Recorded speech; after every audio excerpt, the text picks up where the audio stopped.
governors got together and said, look, let's play for a hog. Let's play for a pig. Ben and Eric gather at their laptops. One's a gopher, one's a Hawkeye. Hello, everybody. Welcome to the Pod of Rosedale, Brunswick full of hot takes. I'm Ben, forlorn and saddened Hawkeye fan, here with Eric, the Gopher fan. Eric, first, congratulations to your Gophers. Finally, after 9 long years, claiming the Floyd of Rosedale. The pig is coming to Minneapolis. Already here. They showed him at the Vikings game on Monday night. The pig is here. They brought it to the Vikings game. Oh, the fine people of Minnesota. I mean, things are coming up aces for the sports fans in Minnesota. Well, we've got some things to unpack. Is there something what are you talking about? No, there's no controversy. I don't know what PJ said it right. There's no controversy. There isn't a I don't understand. There's no controversy.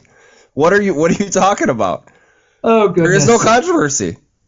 What? Well, there is a controversy in that the son of Iowa's head coach is the offensive coordinator, and they netted 2 yards. That's probably the biggest controversy in my mind. That's very controversial that he is still employed as the offensive coordinator, but that's a different controversy.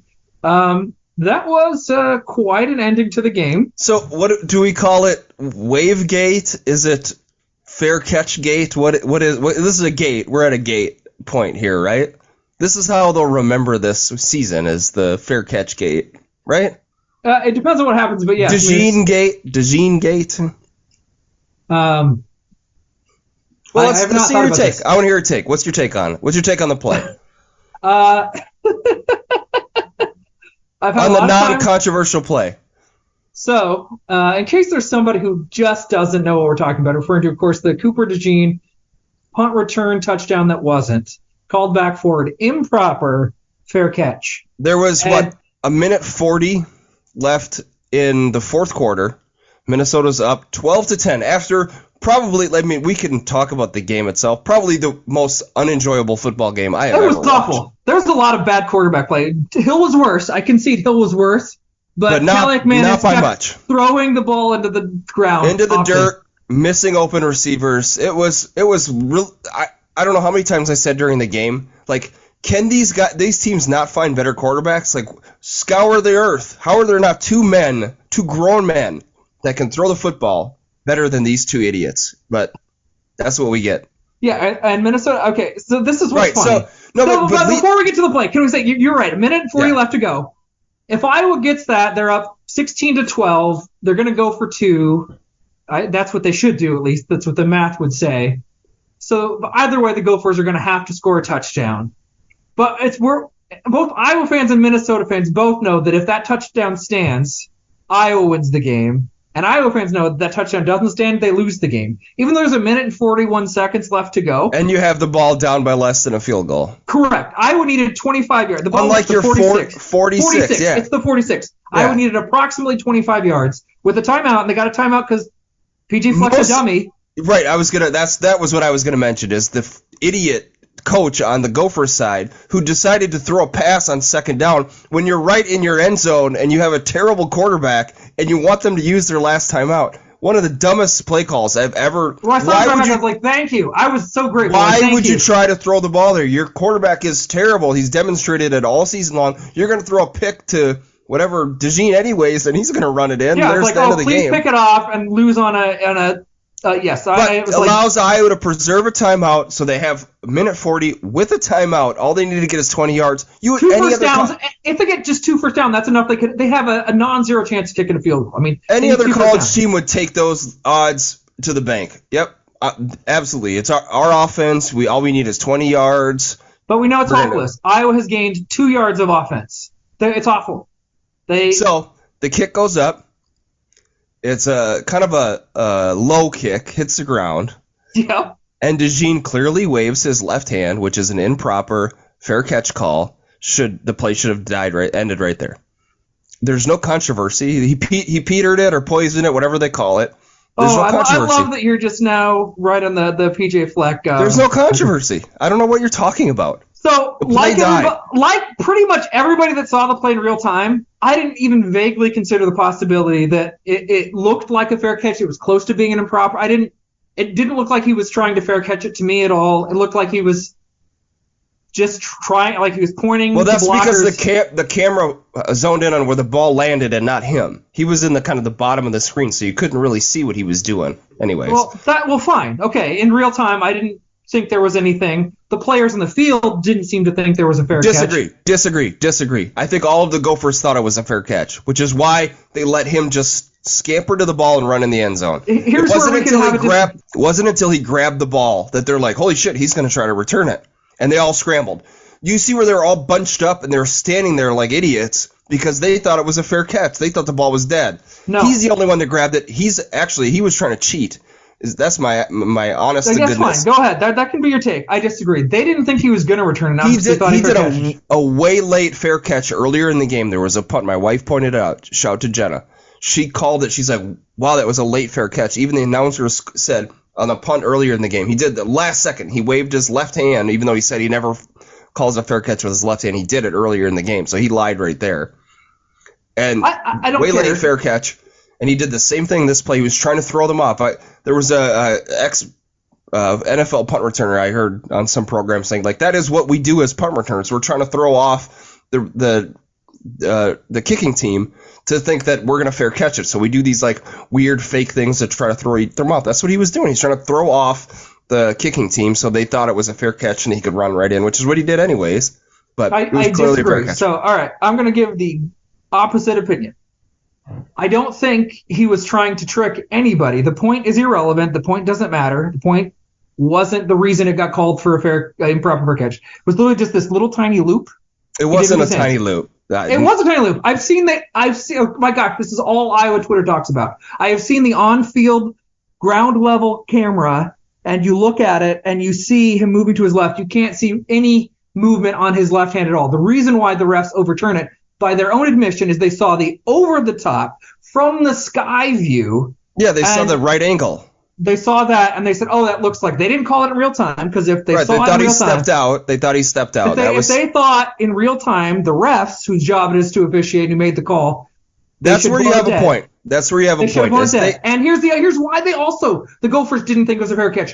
None of them signaled that they thought it was a fair catch after that. PJ Fleck, the single most shameless human being on the face of planet Earth, wasn't screaming at refs. He thought they lost. Fair catch. Everybody, all the Gophers thought we just lost that game. And they slowed down, not because they thought he was going to fair catch it. They thought the ball was going to go out of bounds. They didn't think he was going to try to return it. They didn't think he had waived his right to return it. They just saw the ball bouncing, and they slowed down, and they thought, oh, it's going to go out of bounds. And he saw that. He did wait at the last possible second, which returners get to do, by the way. They can call a fair catch. They can call a fair catch late. Oh, yes, they can, which is what he did. But he didn't call a fair catch. And he didn't do it late. Waving your hand. That would be an early fair catch. And nobody saw the wave. The Gophers didn't treat it as a wave. They saw the ball bounce, and they thought, he's not going to return it.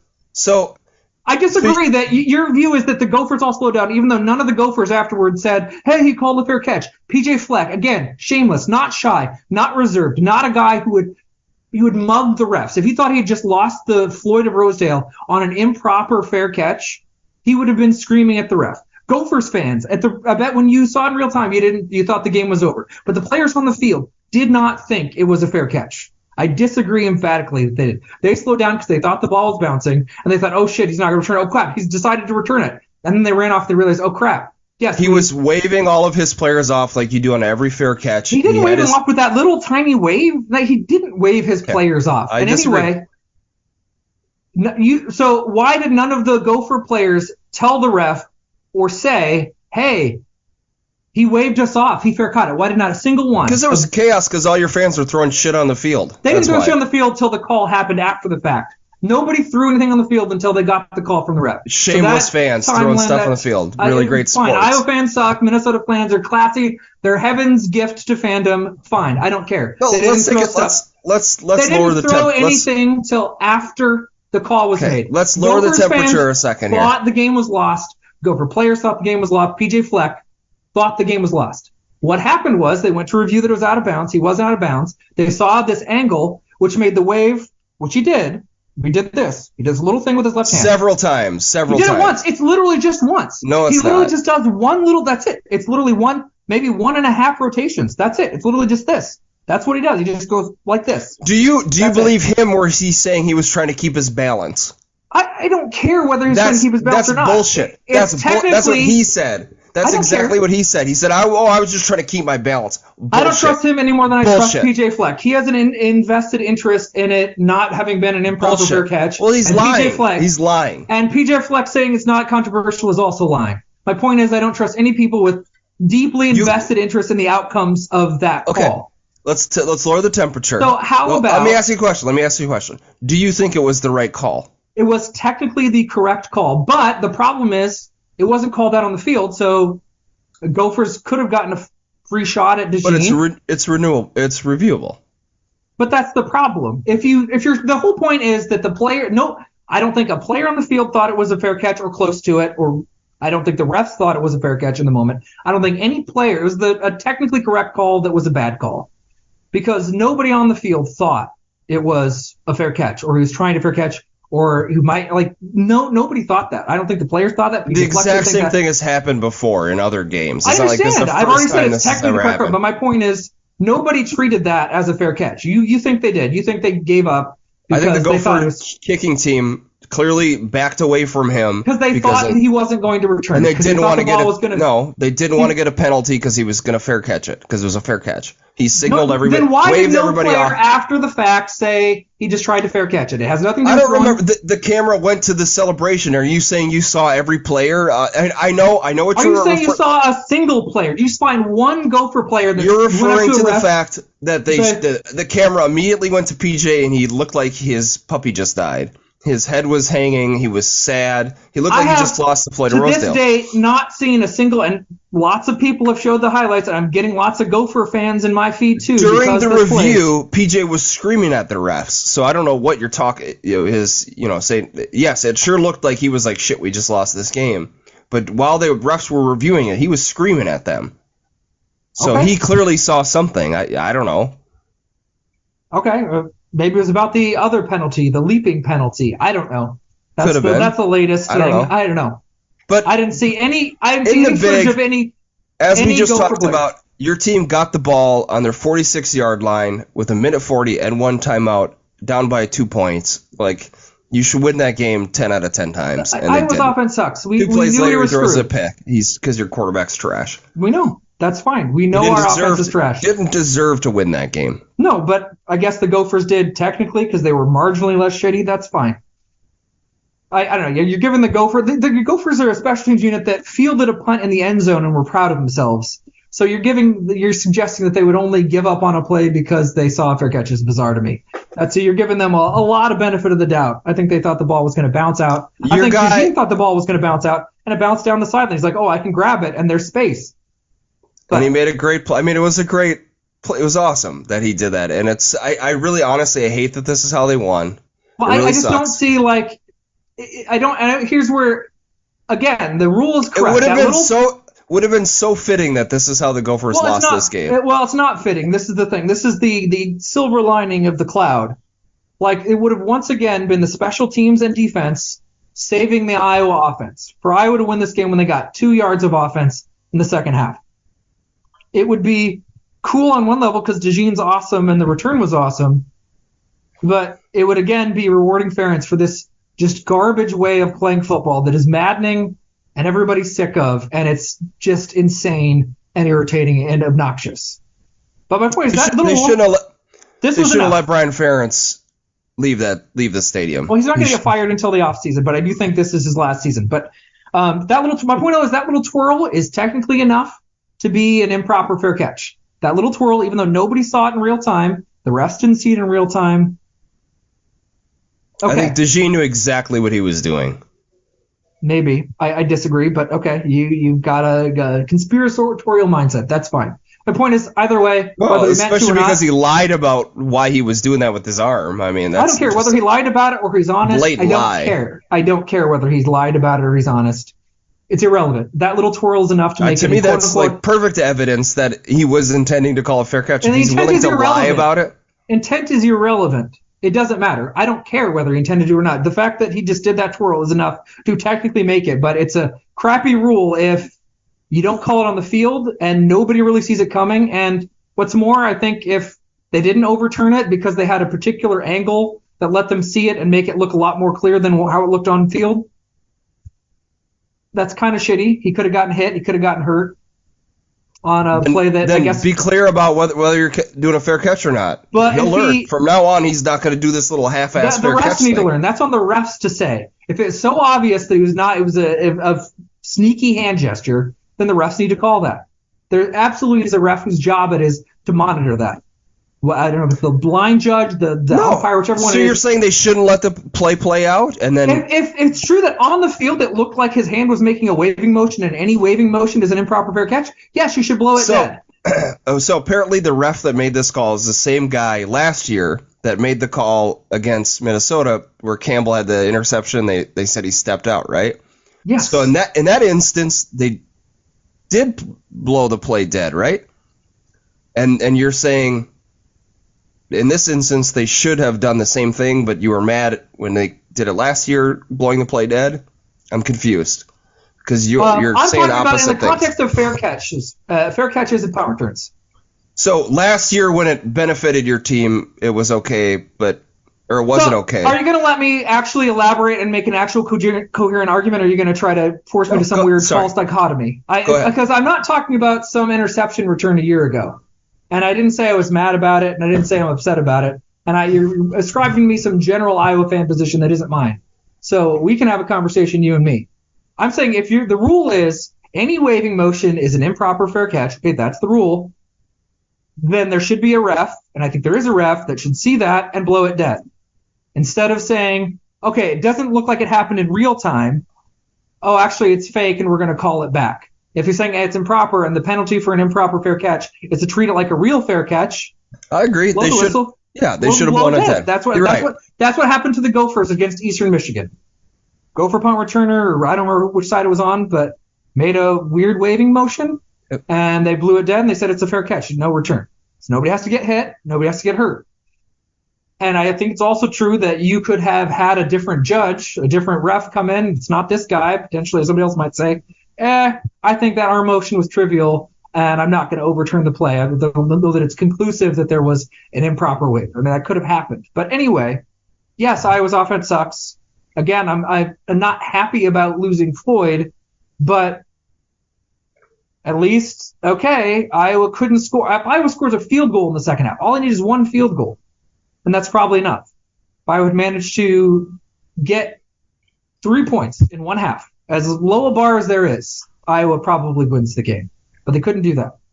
The offense is too terrible. And the other thing is the one touchdown drive Iowa did have was basically a Gopher meltdown from a terrible face mask penalty, an actually bad pass interference penalty, and then the guy slapping the ball away stupidly at the goal line. I mean, that was a gift from the Gophers. So I actually thought leading up to the end of the game that the refs were really bad. And I actually thought they were calling things on the Gophers like at a much higher rate. I did not think the reffing was very good. I didn't think it was fair. There were a lot of calls that I'm like, the pass interference or what, like the targeting was like the one penalty that stood out that Iowa got called on.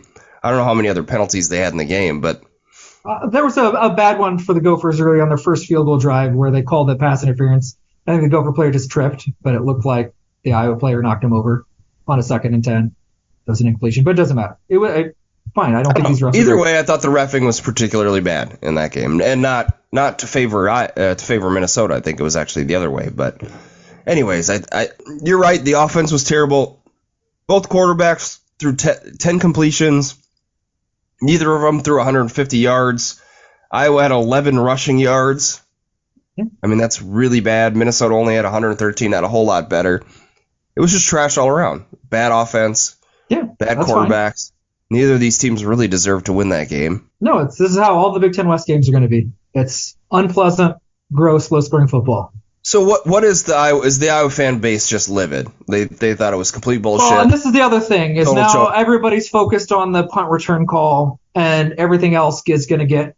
I mean, there's people who a reasonable Iowa fan would say, from my point, is like, this is not a good call, given that this is just a ref coming in after the fact, seeing a weird angle, and deciding that motion was enough, but the player's not really deciding that. But anyway, everybody tries to add the qualifier that the offense is bad.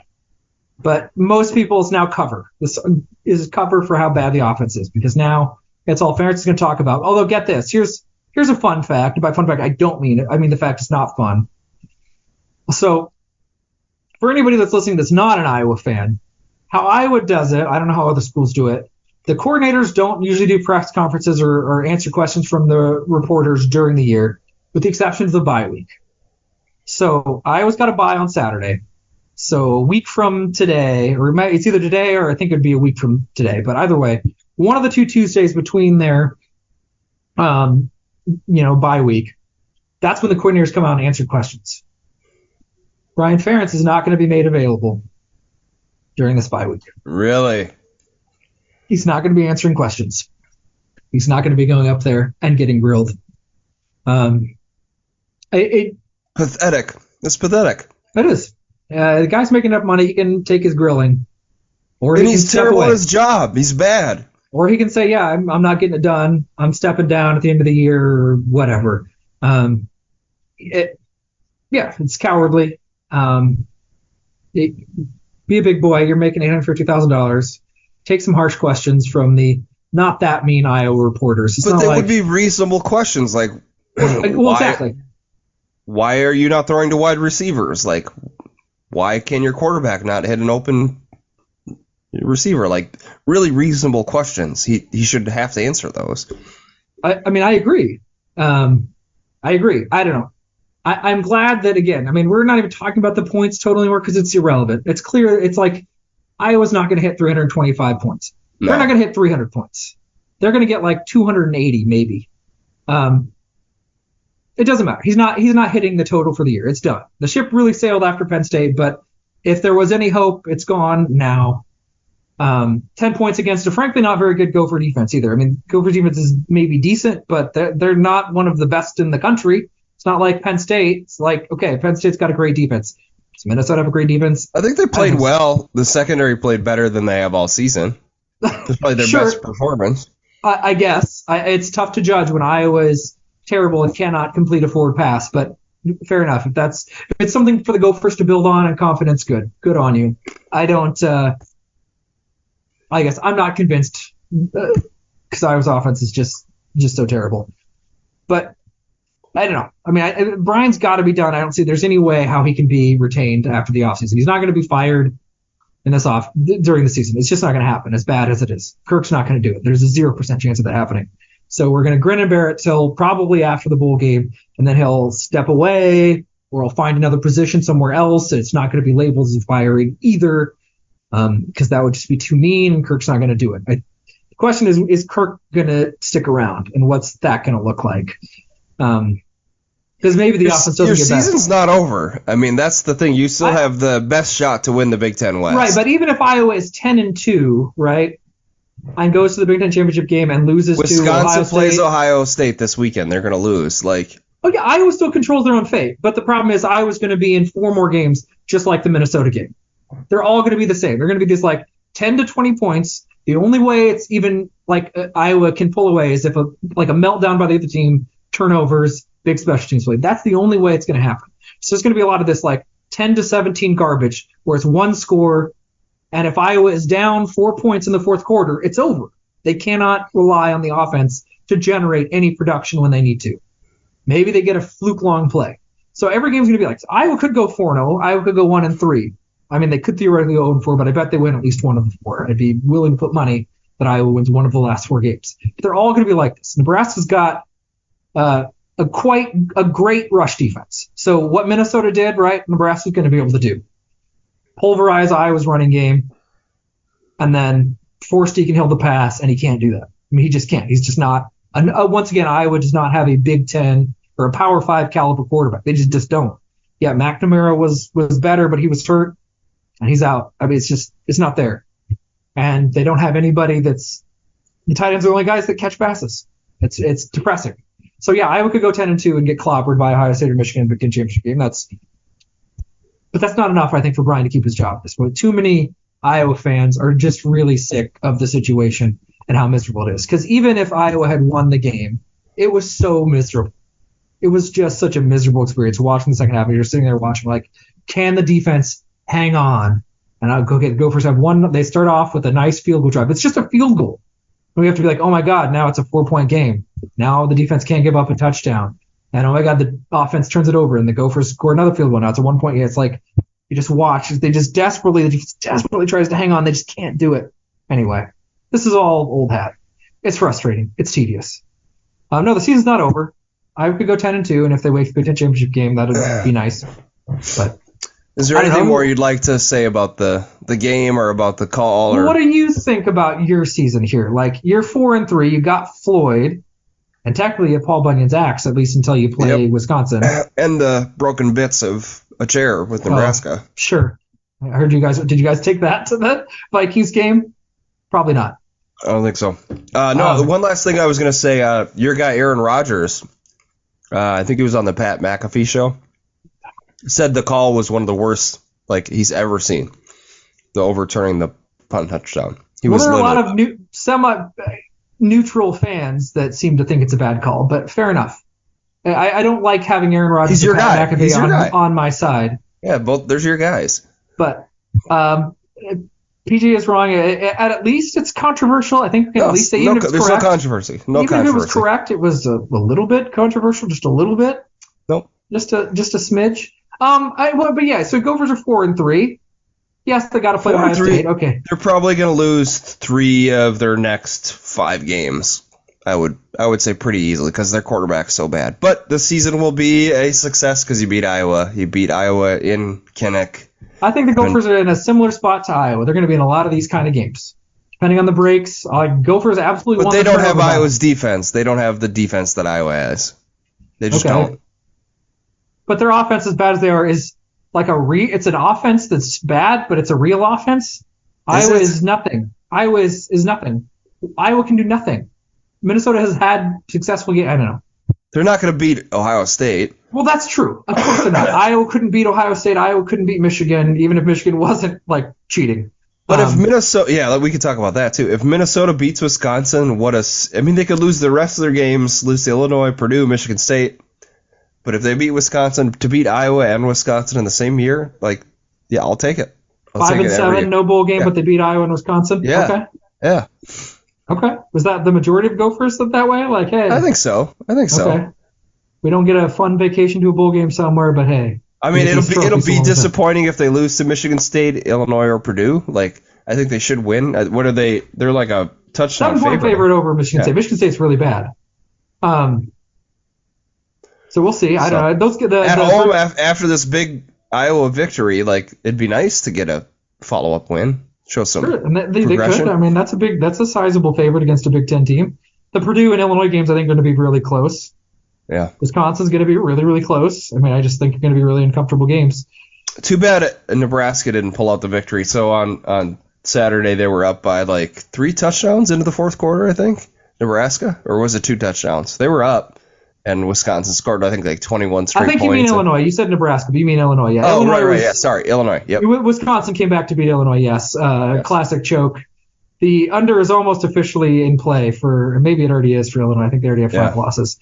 It looked like our call was going to be correct. But then because as we sit right here, Wisconsin's the only 1-loss team in the West. They're 3-1 in conference. Iowa's 3-2, Minnesota's 2-2, and Nebraska is also 2-2. So it's really tight. I mean, the tiebreakers are flipped. Iowa's got a tiebreaker over Wisconsin. Minnesota got a tiebreaker over Iowa. Oh yeah, it's going to come down. It's going to be nasty because I think Iowa probably loses at least once, and it's going to be 9-3, and Gophers going to lose once, and Wisconsin's going to lose to Ohio State, and they could lose again. So we could be in a really weird tiebreaker scenario. Yeah. I think good chance the Big Ten champion has 3 losses. We'll see. It's going to be really, really tight. I mean, so I guess are you feeling good about it? I mean, since Iowa doesn't play, you feeling? I mean, Minnesota beat Michigan State? Yeah, I think so. I mean, I hope so. We'll see. Can PJ follow up a big win with another win? He hasn't really done much of that. This team has been so hard to narrow down on what are they a good offense. They haven't put up hardly any points all season. Sure. I think they're a bad offense, but they're gonna air it out. Just try something different other than just running the ball. They did run the ball pretty well against Iowa. Yeah. In the second half for sure. Not in the first half so much, but in the second half they you said 113 yards, which isn't insane, but that's decent production against a good defense. It's not. Taylor looked good. If Iowa had 100 yards rushing in this game, they would have won, I think. Right. That would have been enough for Iowa to control the game and come out on top. But Iowa couldn't. Iowa had 4 third and shorts, third and less than 3 yards or less. And they rushed the ball 4 times for 1 yard. Whenever it was an obvious running situation, Iowa could run the ball. I think is the book out on Iowa now? It's sure. Stop the run and you win the game. I don't know why that took so long to figure out, but I think that's always been the book. I don't know. Definitely this year. Wisconsin couldn't do it because they gave up a couple of big plays. Purdue's rush defense is a lot worse than Minnesota's, so Purdue couldn't quite do it. But even then, Iowa barely won those games, and it took mistakes by Purdue and Wisconsin. Stop Iowa's running game, don't turn the ball over, and at a minimum, you will have the ball with a chance to win in the fourth quarter. That's worst case scenario. And if Iowa turns the ball over, you're golden. You can get a lead in the fourth quarter. If Iowa's in an obvious passing situation, it's done. They can't even turn the ball over. Passing wise on second down, if Iowa had just taken 7 knees instead of passing the 7 times they did on the second down in the second half, Iowa doesn't turn the ball over and they gain more yards.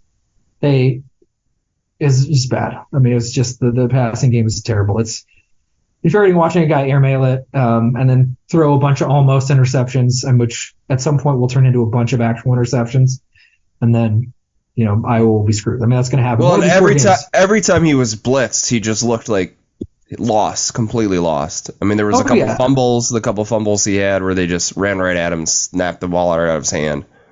So I would blitz him if I was. Oh, everybody does. Wisconsin tricked him, and on play action, it's a really bad thing for Iowa to run because he can't process quickly at all. Right, slow. So he's got to turn around. Slow, yeah. He's not sure where the defense is, and he's got to see where the defense is, so he's already slow. And he holds the ball waiting for a big play, which on one level I appreciate because Iowa's got to have big plays. They just can't consistently move the ball down the field. He can't make that throw. He can't make a throw for a big play. Not accurately. Yeah. He's got a cannon for an arm, but it's not accurate. It's like a Madden build a quarterback where somebody maxed out the power stat, but then accuracy, running, reading the defense is all 0. That's you just wanted to see how far you can throw it, and then everything else is off. Everybody will blitz him, confuse him, and trick him. It's any time they're in a passage is just really bad. They've got to avoid that situation.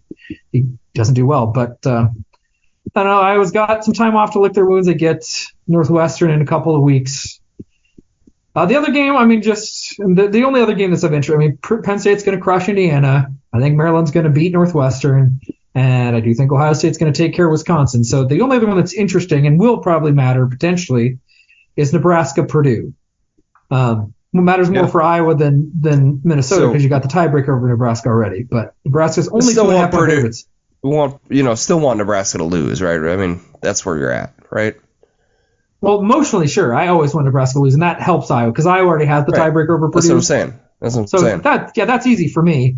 For you, wouldn't you want Nebraska to win? Wouldn't that be better for the Gophers? Just because you might lose to Purdue? You haven't played them yet, right? Oh, well, if you lose to Purdue, it's over. The Gophers are in a we talked about last week, they're in a elimination stage. They have to win out. Against everybody that's not Ohio State, that is. Right, I think they have a shot if it's 3 Big Ten losses. But after 4, it's over. That's true. So they got to win no matter what. It does. Yeah. Okay. Fair enough. You need Nebraska to get a 3rd loss though, even if you're talking 3 less. So yeah. Okay. There we go. All right. You convinced me. All right. The logic is sound. Anyway. Anything else to cover here? on this. Well, we talked a little bit about the Michigan story. Do we want to dive into that a little bit? I'm still wrapping my head around it, but it sounds like the issues that he recorded signs a Michigan employee flew to other games and recorded signals of other teams that they were going to play. Right. And then brought that back to the team, and they used that during the game to identify what the play was going to be, which is cheating, I think. I mean, well, it's literally against the rules. Right. You can steal signs, but you can't use electronic devices to help with that. It's like Spygate from the Patriots got dinged for doing the same thing. But I don't know what the consequence is. I mean, there's enough smoke here. Like they've been doing it for several years. Yeah. And the record against the teams where they've identified that they did it in is like outstanding, and the record against like in the playoff, right? They didn't do it against the team that they in the playoff teams, and they got drilled by all these teams they played.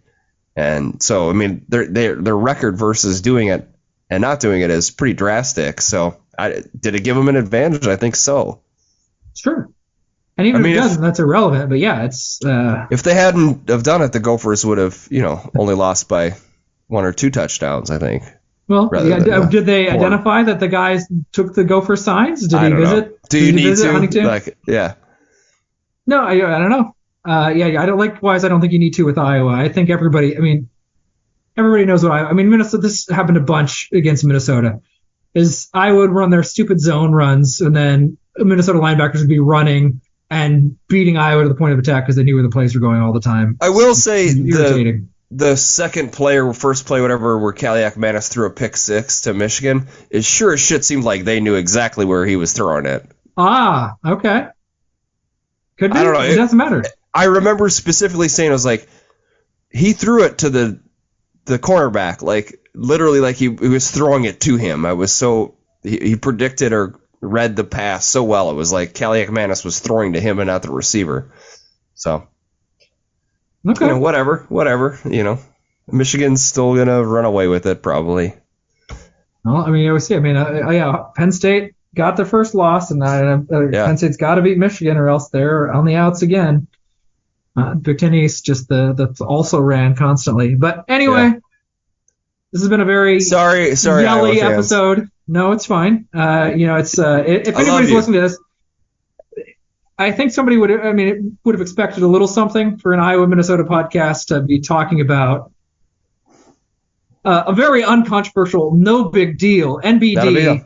Not a big deal. God, can I just say another plus to Minnesota winning is it reminded me just how much I hate PJ Fleck. I mean, it just incensed. I was sitting there soaking in the game.